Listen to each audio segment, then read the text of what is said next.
The iron bars cast shadows across Bethany Olsen's face as she pressed her forehead against the cold metal, breathing in the stale air of the Red Bluff jailhouse on that sweltering July morning in 1878. She had been locked up for 3 days now, accused of stealing $2,000 from the cattle company where she kept the books, and every person in this dusty California town seemed convinced of her guilt except for one man who watched her through narrowed eyes from across the street. Owen Zimmerman had ridden into Red Bluff the same day they dragged Bethany from her boarding house, her protests echoing through the main street while townspeople gathered to watch the spectacle. He was a cattle driver by trade, 30 years old with sun-weathered skin and calloused hands that told the story of a life spent under open skies. His dark hair fell just past his collar, and his gray eyes held an intensity that made most people uncomfortable. Owen had come to Red Bluff to collect payment for a herd he had delivered to the Northern California Cattle Company 2 weeks prior. But what he found instead was chaos and a young woman being condemned without proper evidence. The sheriff, a pot-bellied man named Harold Kemp, had been friends with the cattle company's owner for 30 years. When Marcus Hadley reported the missing money and pointed his finger at his 22-year-old bookkeeper, Kemp did not hesitate to arrest her. The fact that Bethany had no family in town and had only lived in Red Bluff for 8 months made her an easy target. She was an outsider, a woman working in a man's world, and that made her suspicious in the eyes of many. Owen leaned against the post outside the general store, rolling a cigarette with practiced fingers while watching the jail. Something about the whole situation did not sit right with him. He had dealt with enough dishonest people in his years on the trail to recognize guilt when he saw it, and that young woman's tear-streaked face showed only confusion and fear, not the calculating look of a thief. He lit his cigarette and made a decision that would change both their lives forever. Walking across the dusty street, Owen pushed open the door to the sheriff's office. Kemp looked up from his desk with irritation clear on his flushed face. The office smelled of old coffee and tobacco, and papers were scattered across every surface in disorganized piles. "What can I do for you?" Kemp asked, his tone suggesting he would rather do nothing at all. "I want to talk to the prisoner," Owen said, his voice calm but firm. "You got business with her?" "Maybe. I got business with the cattle company, and if she worked there, maybe she can help me sort some things out about my payment." Kemp studied him for a long moment, then shrugged. 5 minutes. Do not try anything foolish." The sheriff led Owen to the back where 3 cells lined the wall. Bethany sat on the narrow cot in the middle cell, her auburn hair hanging loose around her shoulders, and her blue dress wrinkled and stained with dust. When she looked up at Owen, her blue eyes were red-rimmed but defiant. "Miss Olsen," Owen said, removing his hat. "My name is Owen Zimmerman. I delivered cattle to the Northern California Cattle Company, and I would like to ask you some questions if you are willing." Bethany stood slowly, studying this stranger with caution. "Are you another person come to gawk at the thief? Because I did not take that money no matter what they say." "I believe you," Owen said simply. Those 3 words hung in the air between them. Bethany felt something crack open in her chest, a small fissure in the wall of despair she had been building for 3 days. No one else had said those words to her. Not her landlady, not the few acquaintances she had made working at the dry goods store on her days off, not even the minister who had visited her cell to pray for her soul. "Why would you believe me? You do not even know me." Owen met her gaze steadily. "I have been watching and listening. The evidence against you is thin, just Marcus Hadley's word that the money was in the safe one day and gone the next, with you being the only one besides him with the combination. But a smart thief would not steal such a large sum all at once. They would take small amounts over time, amounts that might not be noticed right away. And a guilty person usually cannot look you straight in the eye the way you are doing right now." Bethany moved closer to the bars, hope flickering in her expression for the first time since her arrest. "Marcus insisted I was the only one who knew the combination besides him, but that is not true. His nephew Paul works at the company too, doing odd jobs and running errands. I saw Marcus give Paul the combination 6 weeks ago when he needed some papers from the safe. I did not think anything of it at the time. Paul Hadley, Owen repeated, filing the name away. Tell me more about him. He is maybe 20 years old, always talking about getting out of Red Bluff and seeing San Francisco. He complains constantly about working for his uncle, says he deserves better than fetching and caring for other men. About a month ago, he was talking about a poker game at the saloon, said he lost a significant amount of money. Owen nodded slowly, pieces beginning to fall into place in his mind. The sheriff knows about Paul having the combination. I told him, but he said I was just trying to shift blame. Paul is Marcus's nephew, and Marcus practically raised him after Paul's parents died of fever. Marcus would never believe Paul could steal from him. Time's up, Kemp called from the front office. Owen looked at Bethany with an expression that made her pulse quicken despite their desperate circumstances. There was something solid about this man, something that made her feel less alone than she had felt in months. I am going to figure this out, Miss Olsen, I give you my word. Why would you do this for me? What do you get out of it? Owen settled his hat back on his head, a slight smile crossing his weathered face. Let us just say I never could stand seeing someone get railroaded, especially when the real guilty party is walking around free. Besides, they owe me money for those cattle, and I'm not leaving Red Bluff until I get paid and see justice done properly. For the next 2 days, Owen made himself very visible around Red Bluff. He took a room at the boarding house where Bethany had lived, asking casual questions of the landlady about her former tenant.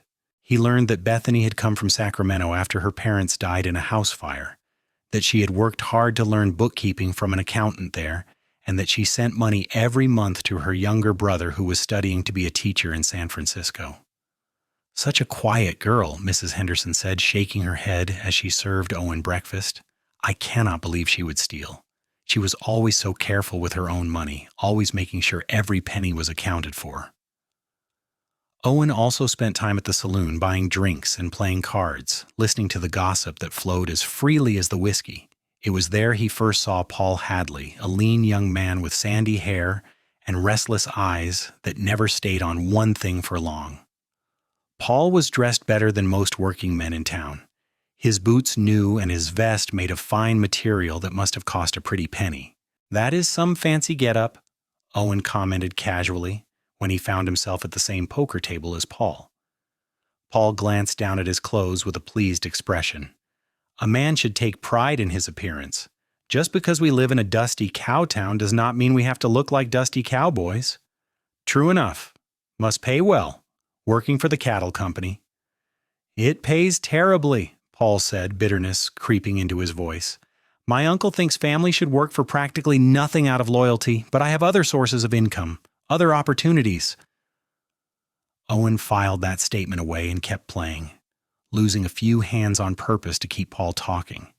As the evening wore on and Paul drank more, his tongue loosened further. He talked about his plans to leave Red Bluff within the month, about business opportunities in San Francisco that would make him a wealthy man.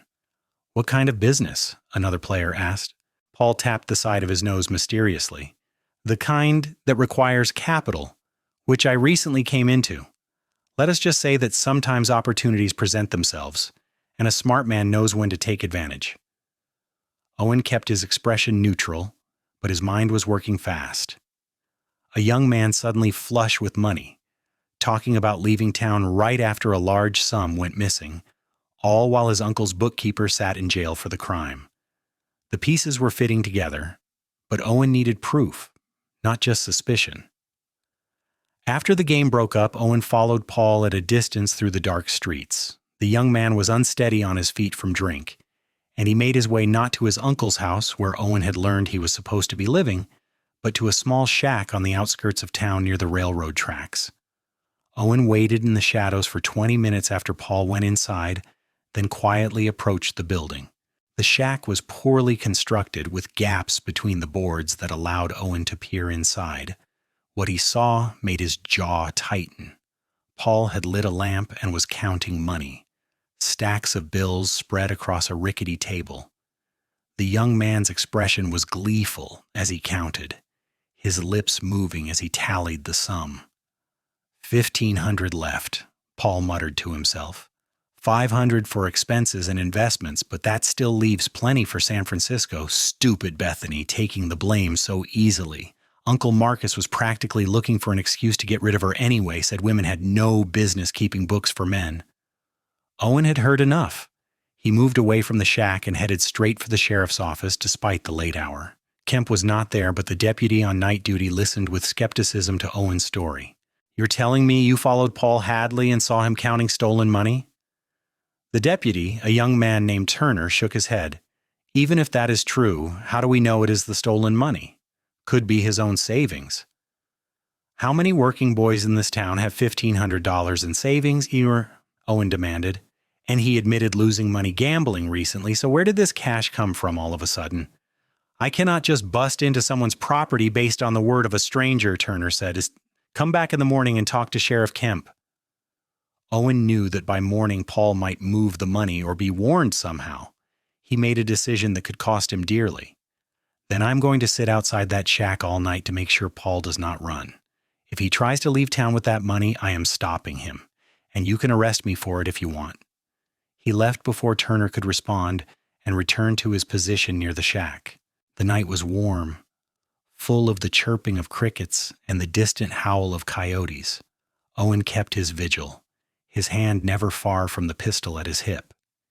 He thought about Bethany in her cell, spending another night locked up for a crime she did not commit, and his resolve hardened into something unbreakable. Dawn came slowly, painting the California sky in shades of pink and gold. Owen was stiff from sitting in one position most of the night, but his eyes remained fixed on the shack. Around 7 in the morning, Paul emerged, looking hungover but carrying a carpet bag that appeared heavy. He glanced around nervously, then started walking quickly toward the train station. Owen stood and followed, keeping enough distance to avoid spooking his quarry. As Paul reached the station platform where the morning train to Sacramento was due in 20 minutes, Owen closed the gap between them. "Going somewhere, Paul?" Paul spun around, his face going pale when he saw Owen. "Who are you? Why are you following me?" "Name is Owen Zimmerman. I am a friend of Bethany Olsen, the woman sitting in jail for a crime you committed." "I do not know what you are talking about." Paul clutched the carpet bag closer. "That bookkeeper stole from my uncle, and she is getting what she deserves." "Then you would not mind showing me what is in that bag?" "It is none of your business. Now get out of my way before I call the sheriff." "Good idea. Let us call the sheriff together." Owen's hand moved to his gun, not drawing it, but making his intention clear. "Because I am betting that bag is full of the money that went missing from your uncle's safe, and if you try to get on that train, I'm going to make sure everyone in this station knows it." A small crowd was beginning to gather, curious about the confrontation. Paul's eyes darted around, looking for an escape route, but Owen had positioned himself between Paul and the only exit. Sweat beaded on the young man's forehead despite the early morning coolness. "You have no proof of anything," Paul said, but his voice shook. "I saw you counting that money last night through your window. Heard you talking to yourself about how much you had left and how Bethany was stupid for taking the blame. Want to repeat that confession in front of all these witnesses, or should we wait for the sheriff?" Paul's face crumbled. He was not a hardened criminal, just a foolish young man who had made a terrible choice and was not prepared for the consequences. "My uncle would never understand. I needed that money. I owed people, dangerous people from Sacramento. They would have hurt me if I did not pay." "So you let an innocent woman go to prison instead of facing up to your debts like a man?" Owen's voice was cold with contempt. "You are going to march yourself to the sheriff's office right now and tell the truth, or I am going to take that bag and do it for you." Deputy Turner appeared at the edge of the platform, having heard the commotion. His eyes widened when he saw Paul with the carpet bag, then narrowed when he recognized Owen from the night before. "What is going on here?" "Paul Hadley was just about to turn himself in for stealing from the Northern California Cattle Company," Owen said. "Is Sheriff Kemp at his office?" Paul sagged in defeat, the carpet bag slipping from his fingers to land heavily on the platform. Turner opened it, and even from a distance everyone could see the stacks of bills inside. A murmur ran through the crowd of onlookers. "I think you had better come with me, Paul," Turner said, his voice grave. He looked at Owen with new respect. You too, Mr. Zimmerman. The sheriff is going to want to hear this whole story. The next hour was a blur of explanations and accusations. Marcus Hadley arrived at the sheriff's office in a fury, initially directed at Owen for accusing his nephew, but that fury turned to devastated disbelief as Paul confessed everything. He had taken the money over the course of 3 days, planning to flee to San Francisco before anyone noticed. When his uncle discovered the theft, Paul suggested that Bethany must have taken it, knowing Marcus had never fully approved of having a female bookkeeper. Marcus had believed him without question because Paul was family blood, someone he trusted implicitly. I am sorry, Uncle, Paul said, tears streaming down his face. I am so sorry. I just got in so deep with the gambling debts, and those men were threatening me, and I panicked. Marcus looked like he had aged 10 years and 10 minutes. He turned to Sheriff Kemp with a broken expression. Release Miss Olsen immediately. I will make this right with her, whatever it takes. Owen accompanied Kemp to the cells, standing back as the sheriff unlocked Bethany's cage. She looked up in confusion, her face showing the strain of 4 days of imprisonment and fear. You are free to go, Miss Olsen, Kemp said gruffly, having the grace to look ashamed. It seems we arrested the wrong person. Paul Hadley has confessed to the theft. Bethany stood on shaky legs, not quite believing what she was hearing. Her eyes found Owen's, and she saw the truth there before anyone else spoke. You did this. You found the proof. I told you I would figure it out. She walked out of the cell, and for a moment she swayed as if her legs might not hold her. Owen stepped forward instinctively, his hand steadying her elbow. The touch sent an unexpected jolt through both of them, a connection neither had anticipated but both immediately felt. I do not know how to thank you, Bethany said, her voice thick with emotion. You did not have to help me. You did not owe me anything. Maybe not, but it was the right thing to do. Marcus Hadley was waiting in the front office when they emerged, his face mottled with shame and grief. Miss Olsen, I owe you an apology that words cannot express. I falsely accused you, and I allowed you to suffer for my nephew's crimes. If you will allow it, I would like to compensate you for your ordeal, give you your job back with a significant raise, and provide a letter of reference that will ensure you can work anywhere you choose. Bethany looked at the man who had so eagerly believed the worst of her, and Owen could see her struggling between anger and pragmatism. She needed work, and jobs for female bookkeepers were not easy to find. But her voice was cold when she finally spoke. I will take the compensation and the letter of reference, Mr. Hadley, but I will not be returning to work for you. I could not trust working for a man who believed I was a thief so readily, who did not even investigate before having me thrown in jail. You let me suffer for 4 days because it was easier to believe the worst of me than to question your nephew. Marcus flinched, as if she had struck him, but he nodded. I understand. You will have everything I promised by tomorrow. I am truly sorry, Miss Olsen. Outside the sheriff's office, Bethany stood in the morning sunlight, tilting her face up to the sky as if she had forgotten what freedom felt like. Owen stood beside her, giving her the moment she needed. When she finally looked at him, there were tears on her cheeks, but she was smiling. Where will you go? Owen asked. What will you do? I have no idea, she admitted with a shaky laugh. I suppose I should feel frightened, but right now I just feel grateful to be out of that cell. Everything else seems manageable in comparison. Have you eaten anything decent in the past 4 days? The jail food was barely edible. Then let me buy you breakfast. It is the least I can do after you help me figure out where that money went. Bethany knew that was not really true, that she had done very little and Owen had done everything, but she was too hungry and too grateful for his company to argue. They walked together to the hotel restaurant, drawing stares from townspeople who had heard the news spreading like wildfire through Red Bluff. Bethany held her head high, refusing to show shame for something she had not done. Over a meal of eggs, bacon, biscuits with gravy, and strong coffee, they talked. Bethany learned that Owen had been working cattle drives since he was 16, that his parents had homesteaded in Wyoming before his mother died of pneumonia, and his father was killed by a falling horse. He had been on his own since 18, making his way through grit and determination. "It is a hard life," Owen admitted, "but it is an honest one. I like working with animals better than most people anyway. Cattle are straightforward. They do not lie or cheat or let you take the blame for things you did not do." "That sounds lonely," Bethany said softly. "It can be. But I chose it. And there is freedom in it too. I go where I want, work when I want, answer to nobody but myself. I think I might envy that. I've always had to be so careful, so proper. A woman alone cannot afford to take risks or have adventures. We have to stay safe, stay respectable, or face consequences like what just happened to me. One accusation, even false, and my reputation is damaged." Owen studied her across the table, taking in her auburn hair that caught the light from the window, her blue eyes that held both strength and vulnerability, the determined set of her jaw. "You have more steel in you than most men I know. Not everyone could have held together like you did in there." "I did not feel very strong. I felt terrified." "Being strong does not mean not being scared. It means being scared and not letting it break you." They lingered over coffee longer than necessary, neither quite ready to part ways.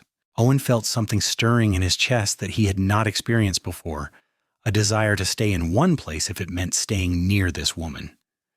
Bethany found herself noticing details about Owen that had nothing to do with gratitude, and everything to do with the way his gray eyes crinkled at the corners when he smiled, the gentle strength in his weathered hands, the sense of safety she felt in his presence. "What will you do now?" Bethany asked finally. "You came here to collect payment for your cattle. Will you leave as soon as the cattle company pays you?" Owen took his time answering, turning his coffee cup in his hands. "I had planned to head to Oregon next, had some work lined up there, but I find myself thinking I might stay in Red Bluff for a while. Maybe there is other work around here that needs doing." "You would stay here? In this town that just arrested an innocent woman on flimsy evidence?" "I would stay near a woman I think I would like to know better," Owen said, meeting her eyes directly, "if she would allow it." Bethany felt her breath catch.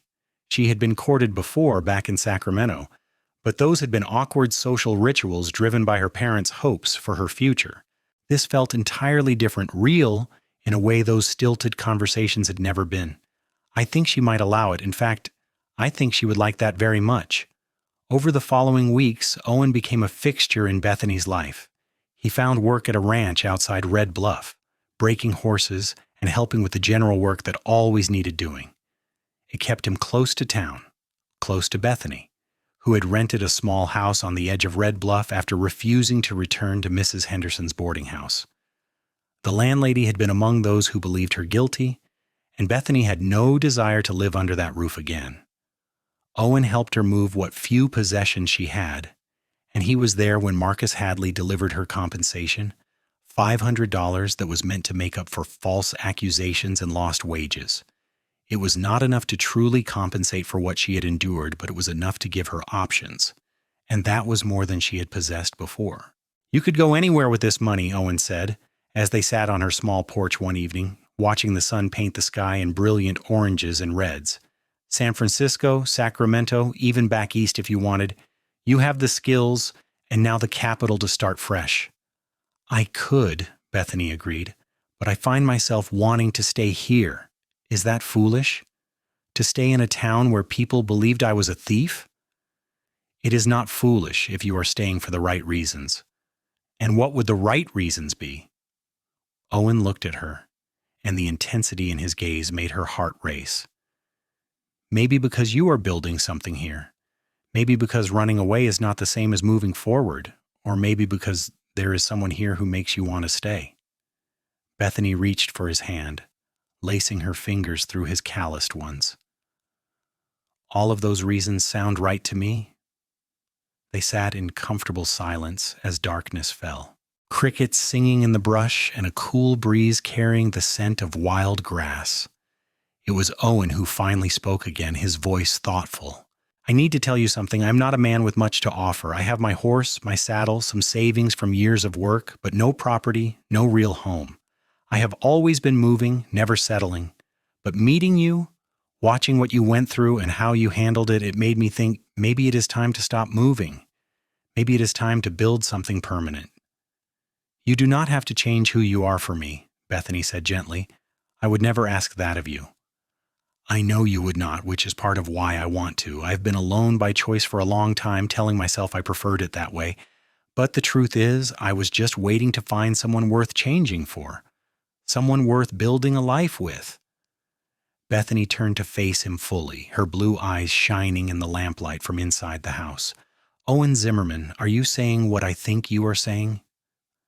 I am saying that I am falling in love with you, Bethany Olsen.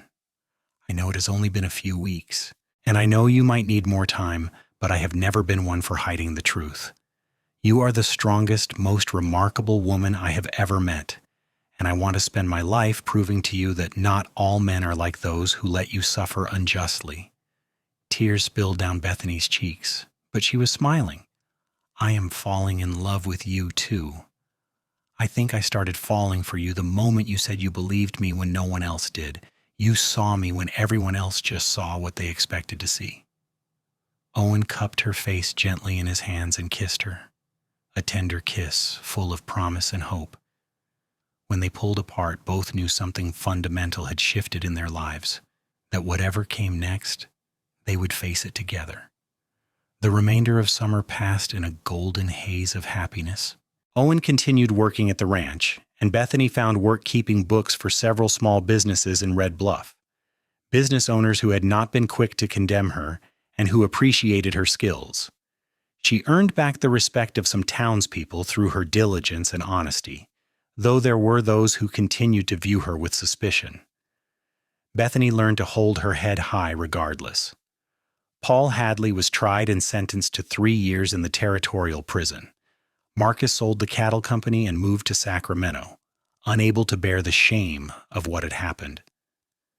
Bethany felt no satisfaction in their downfall, only a weary relief that justice had been served, even if it had come later than it should have.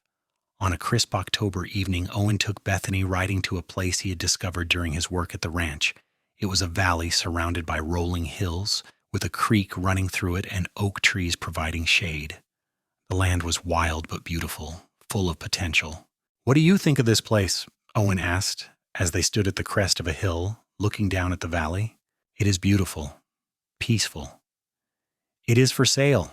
The owner wants to move closer to his daughter in San Francisco. He is asking a fair price, enough that if I sold my horse and gear and used all my savings, I could almost afford it. Almost. Bethany looked at him with understanding dawning. You want to buy this land? I want to build a ranch here. Not a big operation, just enough cattle and horses to make a living. A house with a real foundation, a barn, corrals, a place to put down roots. He took both her hands in his. I want to build it with you, Bethany. I want to marry you and make a home here together. Bethany felt her heart soaring. The compensation money Marcus gave me. It is not much, but combined with your savings, it might be enough. I cannot ask you to invest your money in this. That money is your security, your independence. I will not take that from you. You are not taking anything from me. I am offering it freely because this is what I want too. A home, a future. Someone to build it with. I never imagined having this, never thought I would find someone who saw me as an equal partner rather than just a woman to be taken care of or controlled. Owen pulled her close, holding her as if she were something precious. Then let us do it. Let us build something that is ours that nobody can take away from us. They married in November, a simple ceremony at the small church in Red Bluff with only a handful of guests who had remained loyal to Bethany through her ordeal. Mrs. Henderson did not attend, but the dry goods store owner and his wife did, along with several ranch hands Owen had worked with and Deputy Turner, who had become a friend after witnessing Owen's determination to uncover the truth. The purchase of the land went through the following week, and Owen and Bethany spent the winter months living in a temporary shelter while they worked on building their house. It was hard labor, made harder by the occasional rain and cold winds that swept through the valley, but they worked side by side, with Owen doing the heavy construction while Bethany managed the finances, ordered supplies, and did her share of the physical work when needed. By spring of 1879, they had a small but solid house with 2 bedrooms, a kitchen, and a sitting room. It was not fancy, but it was theirs, built with their own hands and filled with their hopes for the future. They acquired a small herd of cattle and several horses, with Owen using his years of experience to train and manage them, while Bethany kept meticulous books and handled the business side of their growing operation. Life on the ranch was demanding but deeply satisfying. They woke with the sun and fell into bed exhausted each night, but there was joy in the work, in watching their dreams take solid form. Owen proved to be a patient teacher, showing Bethany how to ride better, how to handle cattle, how to read the weather and the land. Bethany taught Owen about bookkeeping and managing finances, skills that had always eluded him, but that she made comprehensible through her clear explanations. They grew closer through the shared work and the intimate moments stolen between chores. Owen would come in from the corrals to find Bethany cooking supper, and he would wrap his arms around her waist, breathing in the scent of her hair. Bethany would watch Owen working with the horses, admiring the gentle strength in how he handled them, and feel a rush of love so intense it almost frightened her. "I keep thinking I'm going to wake up and find this was all a dream," Bethany confessed one evening as they sat on their porch, watching fireflies dance in the gathering dusk, "that I am still in that cell, and none of this is real." "It is real," Owen assured her, pulling her closer. "What those people did to you was wrong, but it led you to me and me to you. I cannot be sorry for that, even though I am sorry for what you went through." "I am not sorry either, not anymore. If I had to go through it all again to end up here with you, I would do it in a heartbeat." As summer arrived, bringing longer days and warmer weather, their ranch began to truly thrive. They hired a young man named Daniel to help with the heavier work, a quiet fellow who had come west looking for a fresh start after his family lost their farm in Kansas. Daniel proved to be a hard worker and a loyal employee, grateful for the fair treatment and decent wages Owen and Bethany provided. In August, Bethany realized she was pregnant. The knowledge filled her with a complex mixture of joy and terror. She had always wanted children, but the prospect of bringing a life into the world seemed suddenly overwhelming. When she told Owen, his reaction erased her fears.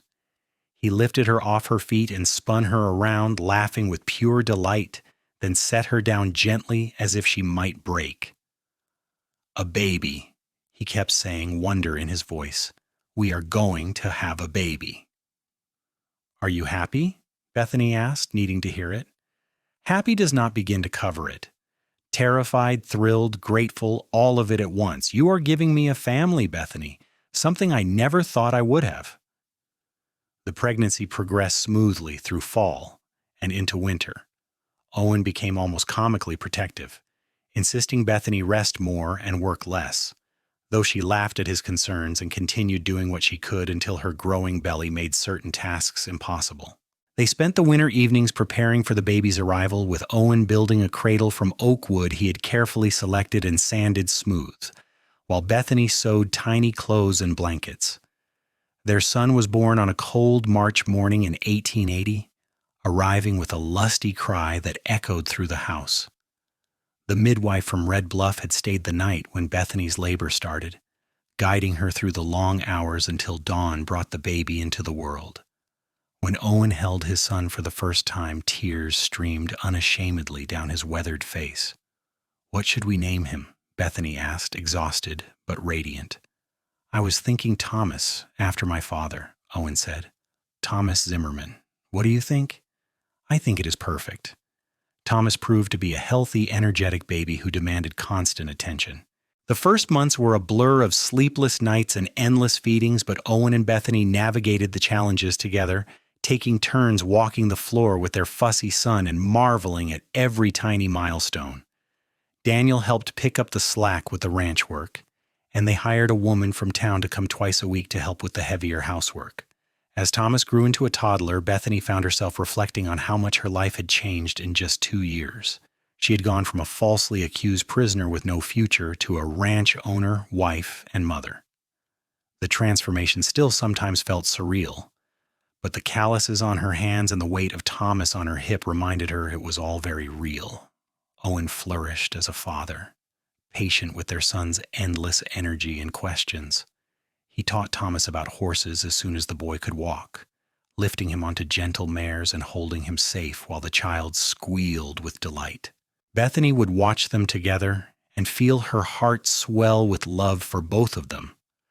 Red Bluff slowly came to accept the Zimmermans as respected members of the community. Their ranch earned a reputation for quality horses and honest dealings. Some people never forgave Bethany for being falsely accused, as if the accusation itself made her forever suspect. But others recognized the injustice she had suffered and went out of their way to show her respect. Bethany learned to focus on the latter and ignore the former. In the spring of 1882, Sheriff Kemp died of a heart ailment, and Deputy Turner was elected as the new sheriff. One of his first acts was to visit the Zimmerman ranch with an official apology for the way Bethany had been treated.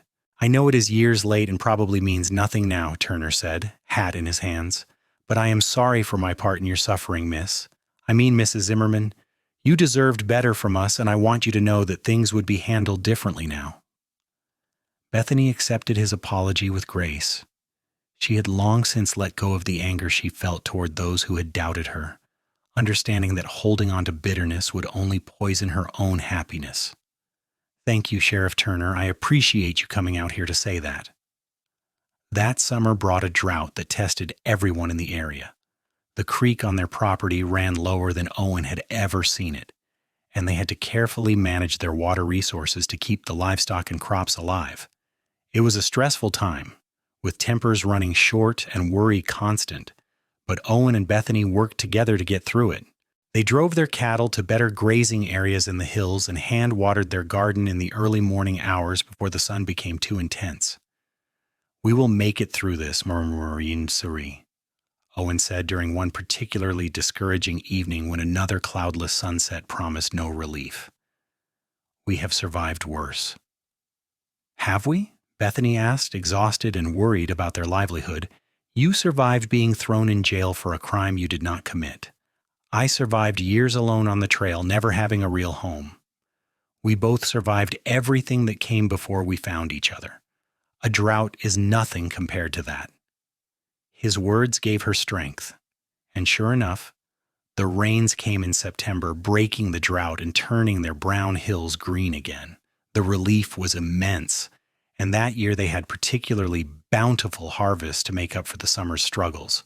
They sold cattle at good prices and added to their savings, building a cushion against future hardships. In November, Bethany discovered she was pregnant again. This time, the news was met with calm joy rather than nervous excitement. They knew what to expect now, felt ready to expand their family. Thomas, now 2.5 years old, was excited about the prospect of a sibling, though he did not really understand what it meant.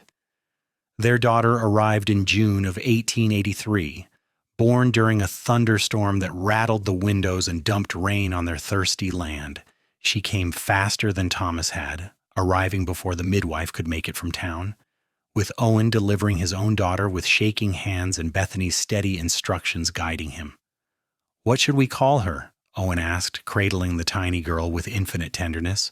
"I want to name her Rose after my mother," Bethany said, "Rose Elizabeth Zimmerman." "It is beautiful. She is beautiful. You are beautiful." Owen looked at his wife with such love that Bethany felt tears spring to her eyes. Rose was a quieter baby than Thomas had been, content to observe the world with wide eyes. As she grew, she showed her father's patient temperament and her mother's sharp intelligence. Thomas adored his little sister, appointing himself her protector and playmate. The house filled with the sound of children's laughter, a sound that never failed to make both Owen and Bethany stop whatever they were doing and smile. The years rolled forward with the rhythm of ranch life. There were good years and bad years, times of plenty and times of struggle. Owen and Bethany faced them all together, their love deepening with each shared challenge and triumph. They added onto the house, building a larger kitchen and another bedroom. They expanded their herd and their reputation, becoming one of the most respected ranches in the county. In 1885, word reached them that Paul Hadley had been released from prison and had moved to Oregon, starting fresh under a new name. Bethany felt nothing hearing the news, no anger or satisfaction, just a distant sense that justice had been served and a chapter had closed. She rarely thought about her time in jail anymore, those 4 days having faded into a distant memory compared to the years of happiness that had followed. Thomas grew into a thoughtful boy who loved working with animals as much as his father did. Rose showed an aptitude for numbers and bookkeeping, often sitting with her mother as Bethany worked on the ranch accounts, asking questions and absorbing everything she was told. Watching their children grow and develop their own personalities was one of the greatest joys of Owen and Bethany's lives. In the spring of 1887, Bethany discovered she was pregnant for a third time. She was 31 now, and this pregnancy was harder than the previous ones, leaving her exhausted and often sick. Owen worried constantly, but Bethany insisted she was fine, that some pregnancies were just more difficult than others. The midwife confirmed this, saying everything was progressing normally despite the increased discomfort. Their second son was born in December, a large baby who arrived after a long and difficult labor. They named him James, and from the beginning he was a force of nature, demanding and energetic in ways that made Thomas seem calm in comparison. Rose, now 4 years old, was fascinated by her new brother, while 7-year-old Thomas took his role as oldest sibling seriously. 3 children, Owen said one evening as they finally got all the kids to sleep. Our house is full of noise and chaos and love.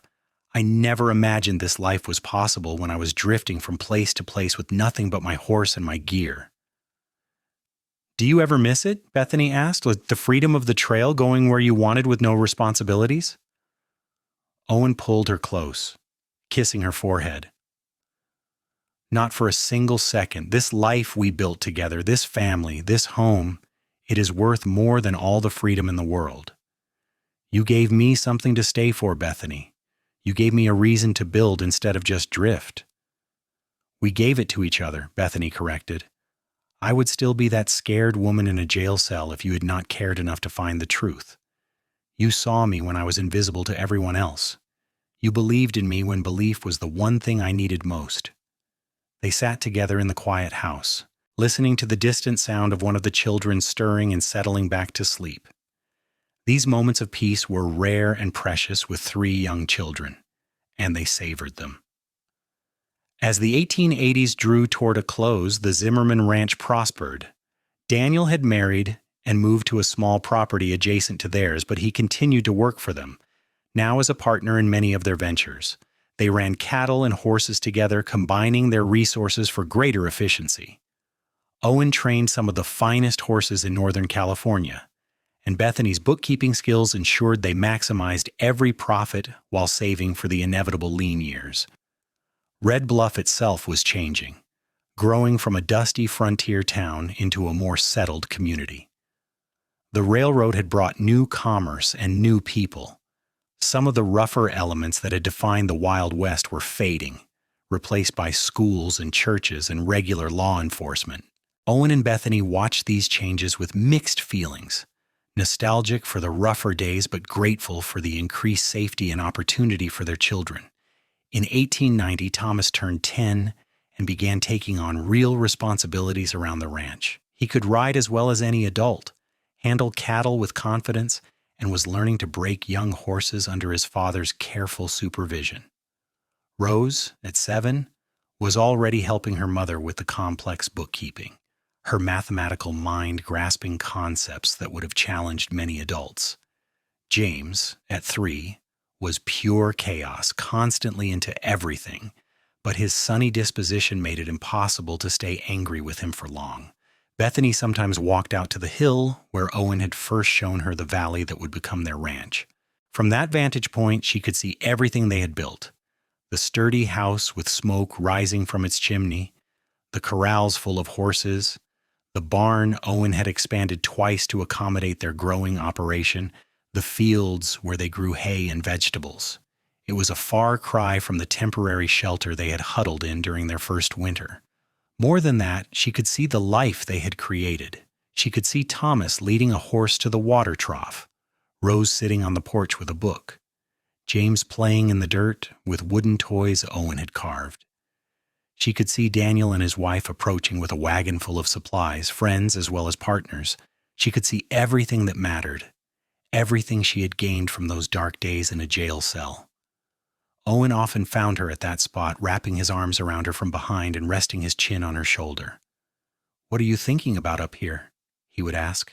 "About how far we have come. About how that scared woman in jail would not believe any of this if she could see it." That scared woman was stronger than she knew. She would believe it because she is the one who helped make it happen. In the fall of 1891, on a golden October day, much like the one when Owen had first brought Bethany to this valley, they held a celebration for their anniversary. 13 years of marriage, years that had transformed them both in ways they could never have predicted. Friends and neighbors came from all around, filling their property with laughter and music. There was food and dancing and stories told around a bonfire as the stars came out. Sheriff Turner was there, as was the dry goods store owner who had been one of the few to stand by Bethany during her ordeal. Daniel and his wife brought their 2 young children, who immediately joined the Zimmerman kids in running wild across the property. It was a celebration not just of Owen and Bethany's marriage, but of the community they had become part of, the respect they had earned through hard work and honest dealing.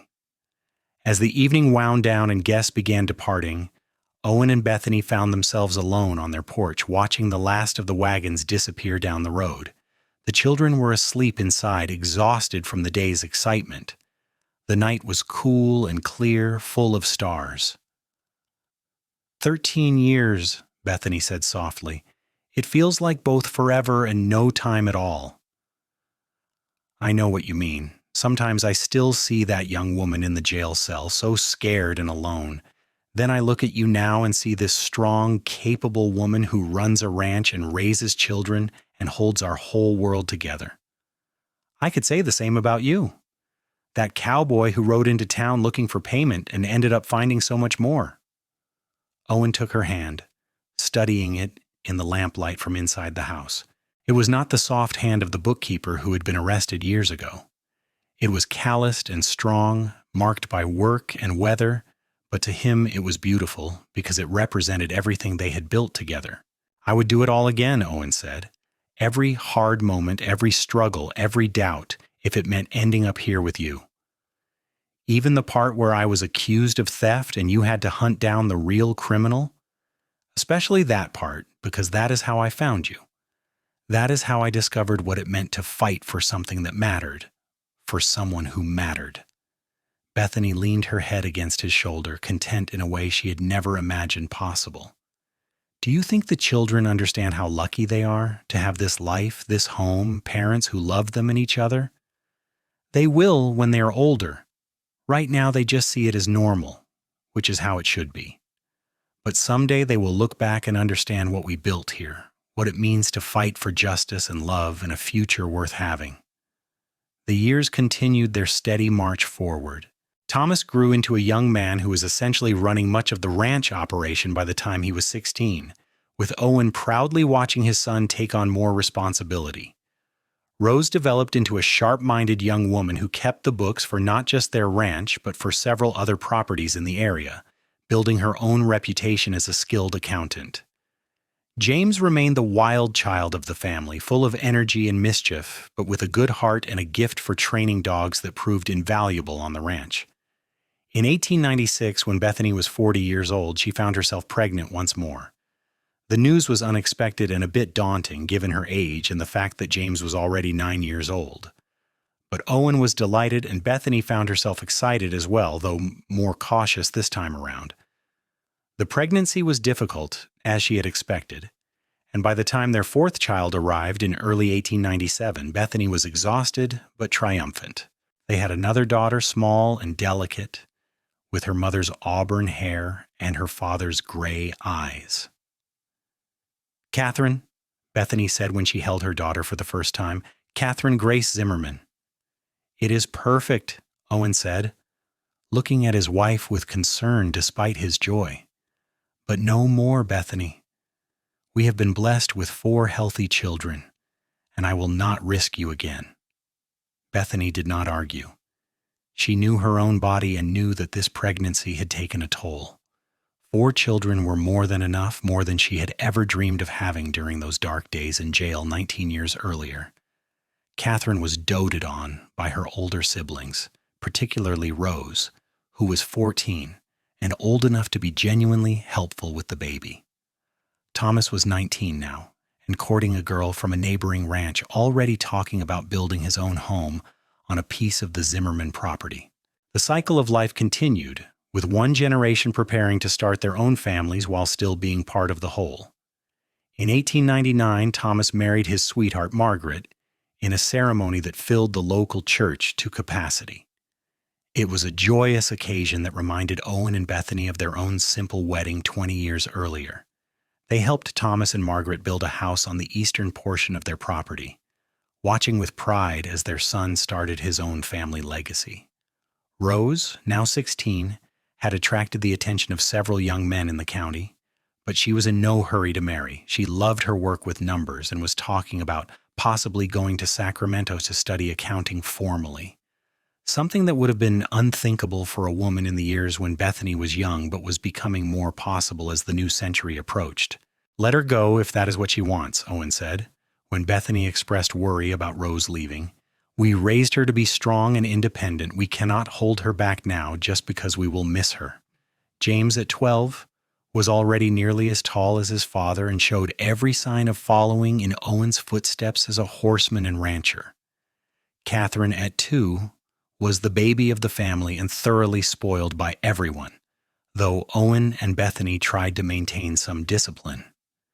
As the 19th century gave way to the 20th, Owen and Bethany found themselves looking back on their life together with satisfaction and gratitude.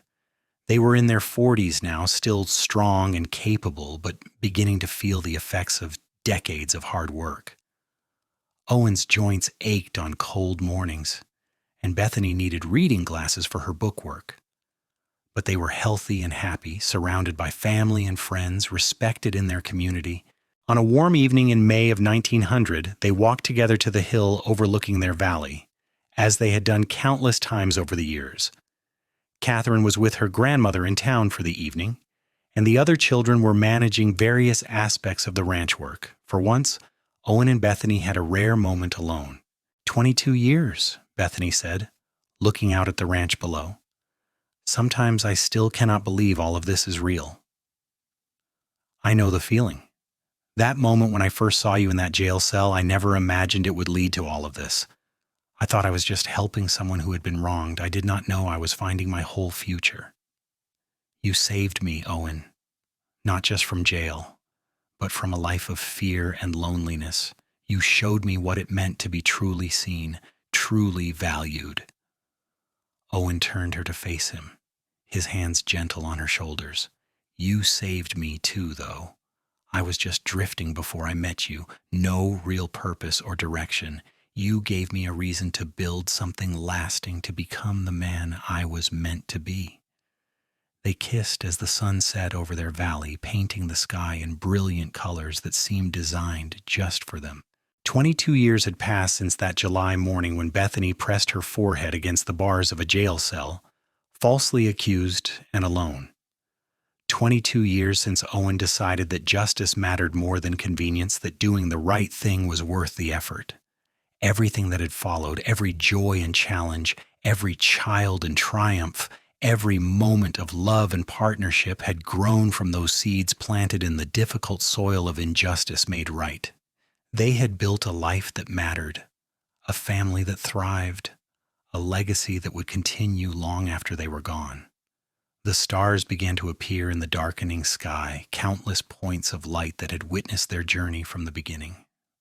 Owen and Bethany stood together on their hill, holding each other as they had through all the years, all the seasons, all the changes that time had brought. They had fought for their love, earned their happiness, and created something beautiful from something that had started so terribly wrong.